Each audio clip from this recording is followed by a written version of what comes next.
사랑으로 세워지는 공동체라는 제목으로 말씀의 은혜를 나누도록 하겠습니다. 우리가 함께 읽은 요한복음 이 13장은 단순한 교훈의 말씀이 아닙니다. 이것은 십자가를 바로 앞에 두신 예수님의 마지막 밤, 제자들에게 주신 가장 중요하고 본질적인 유언과도 같은 그런 말씀입니다. 예수님은 그날 밤 제자들의 발을 씻기셨습니다. 주와 선생이신 분이 종의 자리에 내려오셔서 가장 더럽고 냄새나는 그 발을 가장 낮은 자리에서 씻겨 주셨습니다. 그리고 그 자리에서 예수님은 말씀하십니다. 서로 사랑하라. 서로 사랑하라. 여러분, 교회는 설교와 프로그램으로 세워지지 않습니다. 교회는 그리스도의 사랑이 실제로 흘러갈 때 비로소 세워지게 됩니다. 공동체 위기는 대부분 겉으로는 조직의 문제, 프로그램, 시스템의 문제처럼 보입니다. 지금 많은 교회들이 갈등을 겪고 있는 모습을 보면 겉으로 보면 그렇습니다. 그러나 더 깊이 들어가 보면 결국 사랑의 문제고 복음의 감격이 약해진 데서 시작되는 그런 경우가 많습니다. 원래 우리가 특별히 마음에 두고 있는 중요한 방향 가운데 하나가 구역 예배 부흥입니다. 바로 소그룹의 부흥입니다. 그러나 이 구역 예배 부흥은 단순한 어떤 모임 횟수나 출석 숫자의 문제가 아닙니다. 그것은 사랑이 다시 흐르기 시작하는가, 또 서로를 향한 마음이 다시 살아나는가 하는 문제입니다. 오늘 주님은 우리에게 묻고 계십니다. 너희는 지금 서로 사랑하고 있느냐? 너희는 서로 사랑하고 있느냐? 예수님은 오늘 본문에서 서로 사랑하라는 말씀을 새 계명이라고 부르십니다. 이 표현은 매우 중요합니다. 왜냐하면 예수님은 단순히 기존의 계명을 반복해서 하신 것이 아니라 하나님의 백성 공동체의 기준 자체를 새롭게 정의하고 계시기 때문입니다. 구약에도 분명히 내 이웃을 네 자신과 같이 사랑하라 하는 말씀이 레위기서에 있습니다. 그러나 예수님은 그 사랑의 기준을 한 단계 더 높이십니다. 이제 사랑의 기준은 더 이상 내가 나를 사랑하는 만큼이 아니에요. 예수님은 말씀하십니다. 내가 너희를 사랑한 것 같이, 내가 너희를 사랑한 것 같이. 이 말은 사랑의 출발점과 기준이 완전히 바뀌었다는 거죠. 이제 사랑은 인간 중심이 아니라 그리스도 중심입니다. 이제 사랑은 감정 중심이 아니라 십자가 중심입니다. 이제 사랑은 상호성의 원리가 아니라 은혜의 원리입니다. 그렇다면 예수님의 사랑은 어떤 사랑일까요? 어떤 사랑일까요? 예수님의 사랑은 조건 없는 사랑입니다. 예수님의 사랑은 우리가 사랑을 받을 만한 그런 조건이 있어서 사랑한 것이 아니에요. 로마서 5장 8절 말씀에 보면 우리가 아직 죄인 되었을 때에, 10절로 가면 우리가 원수 되었을 때에 그리스도께서 우리를 위하여 죽으셨다라고 말하고 있습니다. 좋은 관계에 있을 때 사랑하신 게 아니에요. 이 말씀은 사랑의 순서를 바꿉니다. 세상은 말합니다. 네가 변하면 내가 사랑하겠다. 그러나 복음은 말합니다. 내가 먼저 사랑하겠다. 그래서 네가 변하게 될 것이다. 교회 공동체의 사랑도 마찬가지입니다. 저 사람이 바뀌면 내가 마음을 열겠습니다. 이게 아니라 그 사람이 아직 부족해도 제가 먼저 품겠습니다. 이것이 새 계명의 정신입니다. 예수님의 사랑은 조건 없는 사랑입니다. 또한 예수님의 사랑은 먼저 찾아오는 사랑이에요. 요한일서 4장 19절에 우리가 사랑함은 그가 먼저 우리를 사랑하셨습니다. 그렇게 말하고 있습니다. 우리는 사랑의 출발점이 아니에요. 우리는 항상 먼저 사랑을 받은 사람들입니다.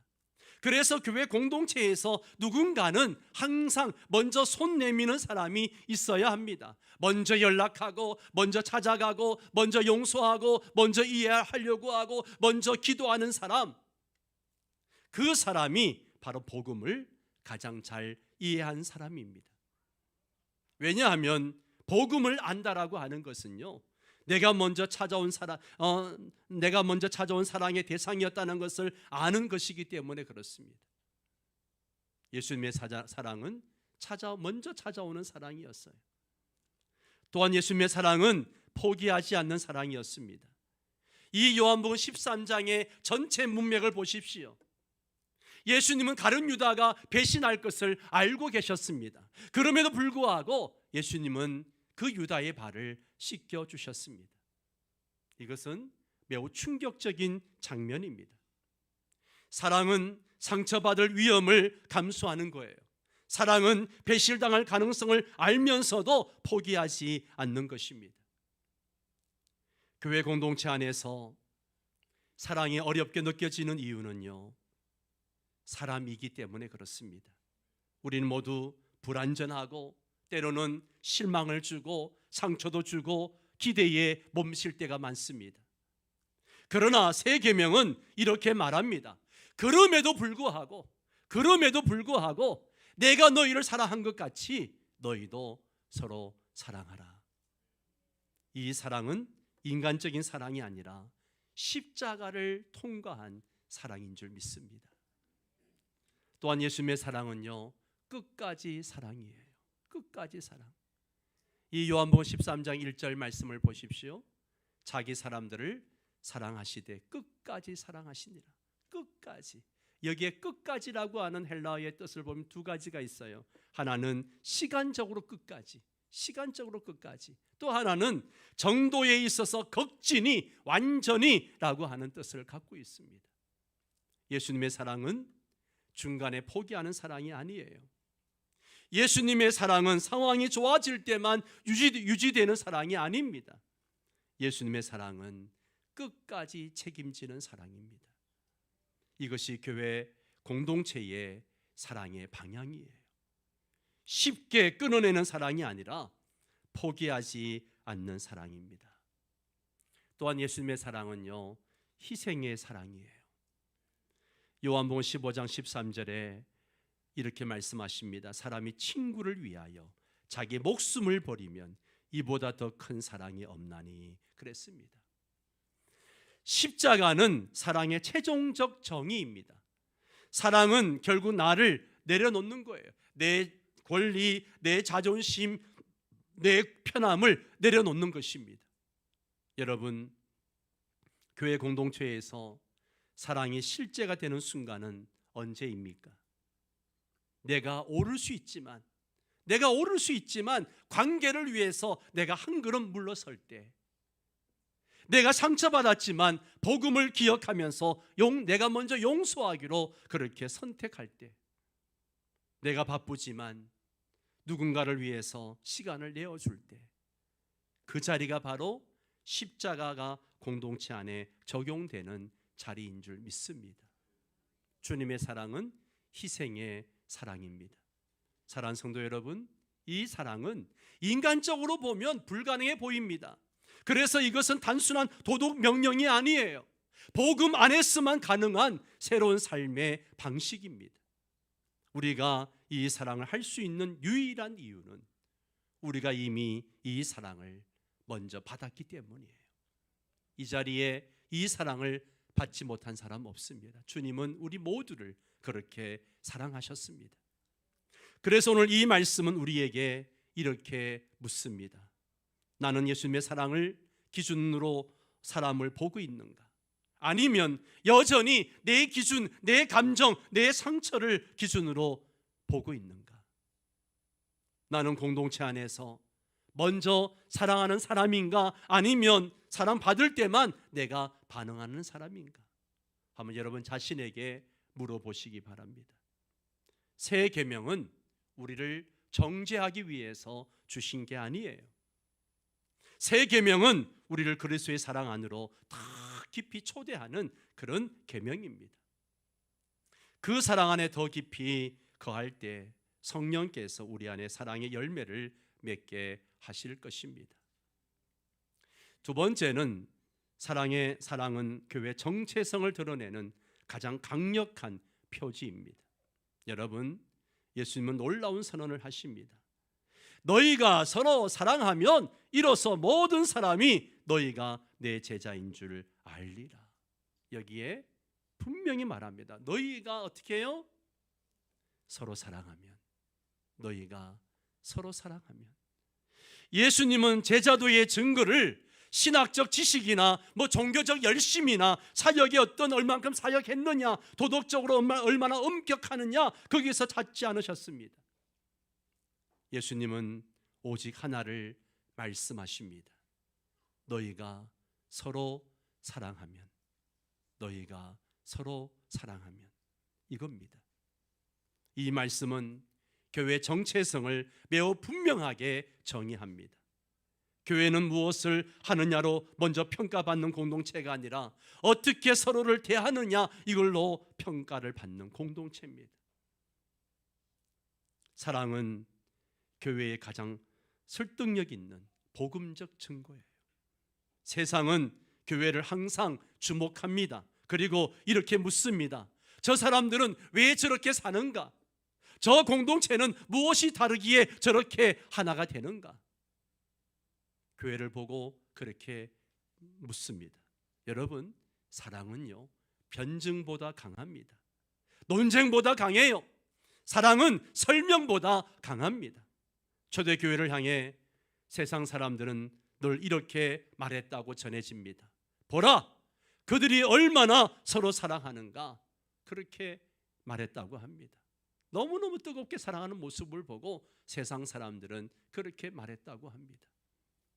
그들의 교리는 당시 세상 사람들이 다 이해하지 못했지만 그들의 사랑은 누구나 다 볼 수 있었고 누구나 느낄 수 있었다는 것이죠. 오늘날도 마찬가지입니다. 세상은 교회의 설교를 듣지 않습니다. 교회의 설교를 듣고 싶어 하지 않아요. 그러나 교회의 그 분위기, 교회의 그 사랑, 관계, 서로를 대하는 태도를 매일매일 읽고 있습니다. 우리 명성교회가 큰 교회는 아니지만 지역사회를 품고 끊임없이 선을 베풀고 구제를 하고 사랑을 베푸는 이유가 뭐예요? 바로 그리스도의 사랑을 보여주기 위해서입니다. 여러분, 사랑이 식으면 교회 정체성도 흐려지게 됩니다. 여러분, 교회의 사랑이 식으면 어떤 일이 일어날까요? 말이 거칠어집니다. 성도들 간의 말이 거칠어져요. 판단이 빨라집니다. 판단이 빨라져요. 이해하려고 하기보다는 오해가 많습니다. 기도보다 뒷말이 많아져요. 용서하기보다는 거리 두기가 쉬워집니다. 이때 교회는 여전히 교회이지만 세상은 더 이상 그 교회에서 예수님의 향기를 맡을 수가 없습니다. 그래서 사랑은 선택 사항이 아니라 교회의 생존과 직결된 문제입니다. 교회가 교회로서 존재할 수 있느냐, 이걸 뭘로 평가할 수 있는가? 그리스도의 사랑이 있는가 하는 겁니다. 사랑은 교회의 옵션이 아니라 교회의 존재 이유입니다. 아멘. 교회 존재 이유예요. 그래서 사랑은 보이는 복음입니다. 보이는 복음이에요. 사랑은 보이지 않는 복음을 보이게 하는 그런 통로입니다.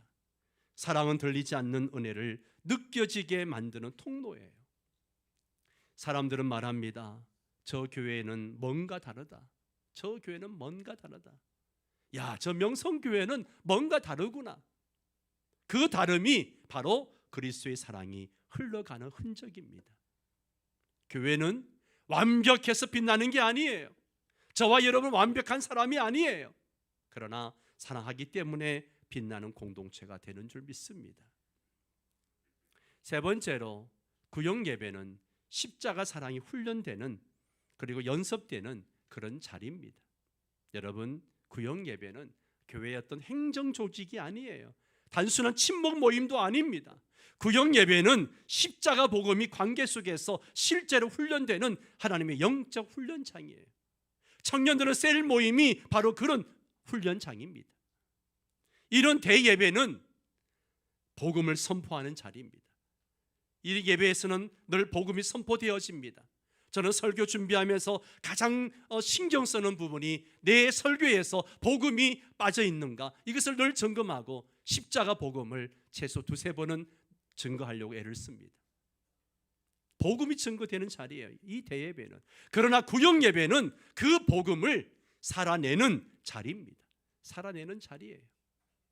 대예배에서는 우리는 같은 자리에 앉아서 같은 말씀을 듣습니다. 그러나 구역에서는, 셀 모임에서는 우리는 서로의 삶 한가운데로 들어갑니다. 그래서 구역 예배나 셀 모임은 교회의 가장 실제적인 영적 현장이에요.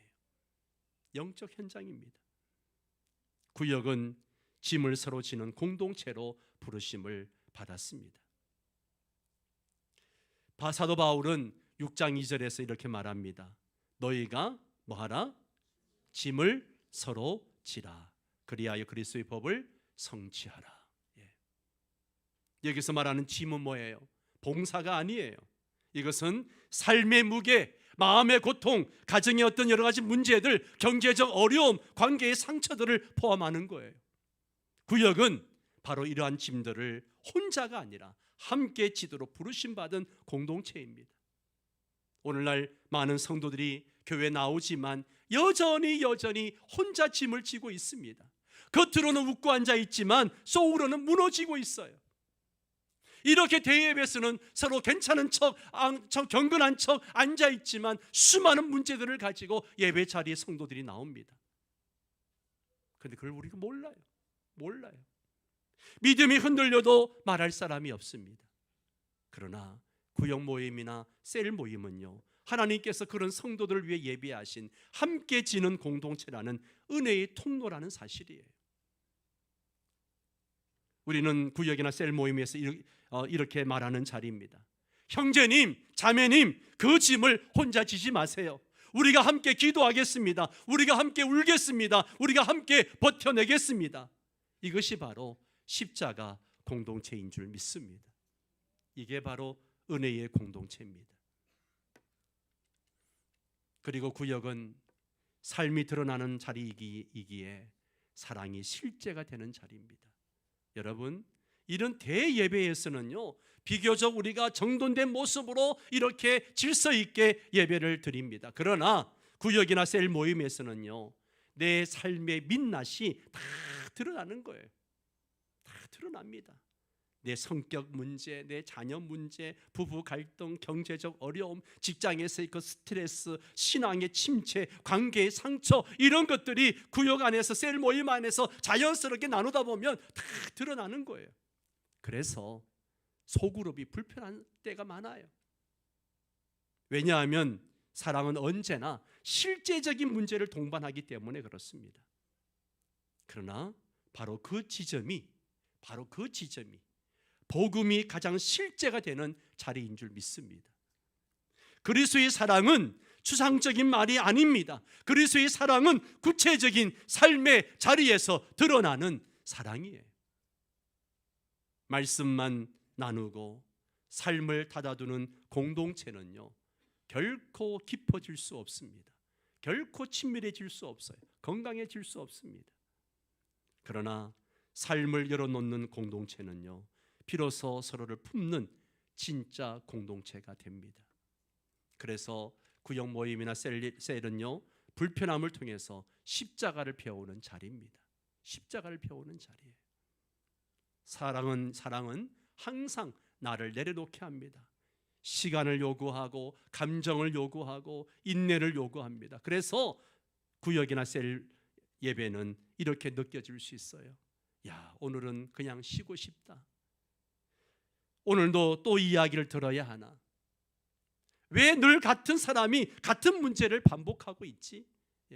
그런 생각이 들어야 안 들어요? 모임 갔다 보면 그런 생각이 듭니다. 바로 그 순간이 십자가가 적용되는 순간이에요. 예수님의 사랑은 편할 때만 나타난 사랑이 아니에요. 십자가는 가장 불편한 자리였습니다. 그러나 바로 그 자리에서 하나님의 구원이 이루어졌습니다. 구역 모임이나 셀은요, 작은 십자가의 자리입니다. 내 편함을 조금 내려놓고, 내 감정을 조금 내려놓고, 내 기준을 내려놓고 그 자리에 사랑으로서는 훈련의 자리인 줄 믿습니다. 또한 구역은 서로의 믿음을 붙들어주는 공동체입니다. 히브리서 3장 12절 13절을 함께 읽습니다. 시작. 형제들아 너희는 삼가 혹 너희 중에 누가 믿지 아니하는 악한 마음을 품고 살아 계신 하나님께서 떨어질까 조심할 것이요 오직 오늘이라 일컫는 동안에 매일 피차 권면하여 너희 중에 누구든지 죄의 유혹으로 완고하게 되지 않도록 하라. 아멘. 이 13절에 보면 피차 권면하여 그랬습니다. 매일 피차 권면하여. 믿음은 혼자 지키기 어렵습니다. 혼자 지키기 어려워요. 그래서 하나님은 우리를 홀로 신앙이 아니라 공동체 신앙으로 부르셨어요. 여러분, 우리 성도들 중에 홀로 신앙생활 하려고 하는 분들이 계세요. 누구 아무 간섭도 안 받고 그냥 혼자 교회에 왔다 갔다 하고 그냥 자기 혼자만 신앙생활 하려고 하는 분들이 계세요. 이 건강한 신앙이 아니에요. 구역이나 셀은 서로의 믿음을 지켜주는 영적 울타리입니다. 영적 울타리예요. 기도가 약해질 때 누군가가 대신 기도해 주는 자리, 말씀이 멀어질 때 누군가가 다시 붙잡아 주는 자리, 시험에 들 때에 누군가가 붙들어 주는 자리, 이것이 바로 이런 구역, 셀의 영적 기능입니다. 소그룹의 영적 기능이에요. 그래서 구역은 작은 교회이고 작은 십자가 공동체입니다. 여러분, 이런 구역이나 셀은 그냥 단순한 하위 조직이 아닙니다. 바로 교회 축소판이고 작은 교회입니다. 그래서 이런 소그룹 모임 안에서 교회 모든 요소가 다 들어가는 거예요. 말씀 나눔이 있고요, 기도가 있고, 교제가 있고, 돌봄이 있고, 그리고 훈련이 있고, 때로는 권면과 책망도 있고, 때로는 눈물과 회복이 있는 거예요. 이 모든 것이 소그룹 안에서 일어납니다. 구역이 살아있으면 교회는 반드시 살아납니다.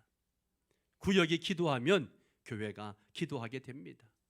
구역이 사랑하면 교회가 사랑하게 되는 거예요. 사랑하는 성도 여러분, 구역 예배는 단순히 모이는 곳이 아닙니다. 구역 예배나 셀은 십자가를 지고 들어가는 자리예요. 거기에 참여한다는 것은 이런 결단입니다. 나는 관찰자가 아니라 함께 짐을 지는 사람으로 가겠다. 나는 평가자가 아니라 함께 울고 함께 기도하는 사람으로 가겠다. 나는 받기만 하는 사람이 아니라 나누는 사람으로 가겠다. 이것이 바로 십자가 사랑을 연습하는 그런 구역과 셀의 모습인 거죠. 그래서 구역 예배는 사랑을 말하는 곳이 아니라 뭐예요? 사랑을 살아내는 곳입니다. 사랑하는 성도 여러분, 구역 예배나 셀은 사랑을 배우는 교실이 아니에요. 물론 배우기도 하죠. 그러나 구역 예배는 사랑을 실습하는 현장입니다. 십자가 사랑은 강단에서만 선포되고 끝나는 사랑이 아니라 이런 구역이나 셀이라고 하는 구체적인 삶의 자리에서 땀과 눈물과 인내 속에서 훈련되어지고 연습되는 그런 사랑입니다. 그래서 구역 예배는 부담이 아니라 하나님께서 우리 공동체를, 우리 교회를 살리시기 위해 예비하신 은혜의 통로인 줄 믿습니다. 마지막 네 번째로, 교회 공동체는 완벽해서 하나가 되는 것이 아니라 사랑하기 때문에 하나가 됩니다. 여러분, 교회는 정말 다양한 사람들이 모입니다. 나이도 다르고 성격도 다르고 그리고 고향도 다르고 신앙의 속도도 다르고 직업도 다르고 여러 가지 사람들이 모입니다. 이 다양성은 사랑이 없으면요 갈등의 씨앗이 돼요. 그러나 사랑이 있으면 이 다양성은 하나님의 지혜와 풍성함을 드러내는 통로가 됩니다. 에베소 4장 3절에 성령이 하나 되게 하신 것을 힘써 지키라고 했습니다. 하나됨은 이미 성령께서 주신 선물이에요. 그러나 그 하나됨을 지키는 책임은 우리에게 있습니다. 그 책임의 방법이 무엇입니까? 사랑 가운데 서로 용납하는 거예요. 사랑은 갈등을 없애지는 않지만 갈등을 복음 안에서 다루게 합니다. 여러분, 사랑이 있다고 해서 갈등이 없나요? 아닙니다. 그러나 사랑이 있으면 갈등이 파괴가 아니라 성숙의 도구가 됩니다. 말하지 않고 쌓아두는 대신에 기도를 풀게 됩니다. 단절하는 대신에 회복을 선택하게 됩니다. 정죄하는 대신에 이해하려고 노력하게 됩니다. 교회는 문제없는 공동체가 아니에요. 문제없는 교회가 어디 있습니까? 가정도 문제가 있는데요. 교회는 문제가 있어도 복음으로 다시 세워지는 공동체인 줄 믿습니다. 우리는 모두 십자가 앞에서 같은 자리에 섰던 사람들이에요. 모두가 은혜로 살아난 사람들입니다. 그래서 교회는 이렇게 정의합니다. 따라서 합니다. 용서받은 죄인들이 서로를 용서하며 자라가는 공동체다. 그래요. 용서받은 죄인들이 서로를 용서하며 자라가는 공동체가 교회입니다. 이 복음의 기억이 살아있을 때 교회는 무너지지 않습니다. 사랑은 다시 흐르게 되는 거예요. 여러분, 예수님은 사랑을 명령으로 주셨습니다. 그러나 동시에 성경은 사랑을 성령의 열매라고 말합니다. 이 말은 무슨 뜻입니까? 사랑은 억지로 만들어내는 도덕이 아니라 복음 안에 거할 때 자연스럽게 흘러나오는 성령의 열매예요. 그래서 우리가 더 사랑하기 위해 가장 먼저 해야 할 일은요, 서로를 더 바꾸려고 하는 것이 아니라 더 깊이 그리스도의 사랑 안에 내가 머무는 것입니다. 그러면 내 안에 자연스럽게 사랑의 열매가 맺히는 줄 믿습니다. 말씀을 맺겠습니다. 사랑하는 성도 여러분, 구역이나 셀의 회복은요, 결국 십자가 사랑의 회복이에요. 십자가 사랑의 회복입니다. 교회 공동체의 회복도 결국 복음 사랑의 회복이에요. 원래 우리가 더 바빠지기 전에, 더 많은 일을 시작하기 전에 먼저 더 깊이 사랑하는 교회가 되기를 원합니다. 주님은 우리에게 말씀하십니다. 내가 너희를 사랑한 것 같이 너희도 서로 사랑하라. 그 사랑이 우리 소그룹 안에서 살아나고 교회 안에서 흘러가고 가정과 일터까지 흘러가게 될 때 하나님께서 분명히 우리 공동체를 사랑으로 다시 세우실 줄 믿습니다. 사랑으로 세워지는 공동체, 이것이 주님이 기뻐하시는 교회의 모습인 줄 믿습니다. 다 함께 일어나셔서 우리를 사용하소서 함께 찬양하도록 하겠습니다.